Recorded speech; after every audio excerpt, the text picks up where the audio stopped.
இன்னொரு முக்கியமான விஷயம், நம்மளை ஆண்டுகிட்டு இருக்கிற ஒன்றிய அரசுக்கும் மாநில அரசுக்கும் நான் சொல்லணும்னு நினைக்கிறேன். நான் இங்க வளர்ச்சிக்கு எதிரானவெல்லாம் கிடையாது. ஏர்போர்ட்டே வரக்கூடாதுன்னு நான் சொல்லல, இந்த இடத்துல வரக்கூடாதுன்னு தான் சொல்றேன். கரெக்ட் இல்ல, இடமா இல்ல, இதை நான் சொல்லலன்னு வைங்களேன், இவன் வளர்ச்சிக்கு எதிரானவன் அப்படி இப்படின்னு சொல்லி ஒரு கதையை கட்டி ஆரம்பிச்சிருவாங்க. சரி, நமக்கு அதை பற்றிலாம் கவலை இல்லைன்னு வைங்க. எல்லாத்துக்கும் மேலே இன்னைக்கு இந்த பூமியில் வாழ்கிற எல்லா உயிரினங்களோட இருப்பையும் புவி வெப்பமயமாதல் பயமுறுத்திக்கிட்டு இருக்கு. அதனுடைய ரிசல்ட் தான் ஒவ்வொரு வருஷமும் இந்த மழை காலத்தில் வெள்ளத்தில் சென்னை சிட்டி எப்படி தத்தளிச்சுக்கிட்டு இருக்கிறது நம்ம பார்க்குறோம்.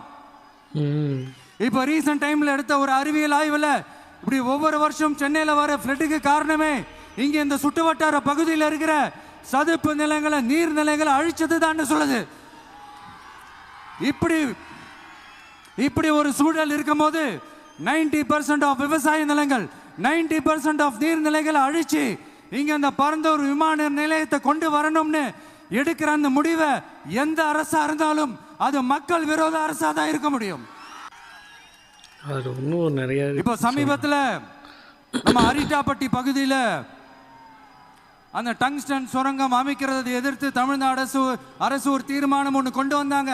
அதை நான் மனப்பூர்வமாக வரவேற்கிறேன். ஆனா அதே நிலைப்பாட்டை தானே இங்க நம்ம பரந்தூர் பிரச்சனையிலையும் எடுக்கணும்.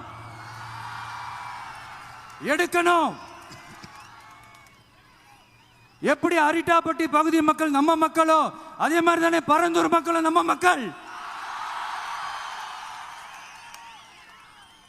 அப்படித்தானே ஒரு அரசாங்கம் யோசிக்கணும். ஆனா அப்படி செய்யலையே.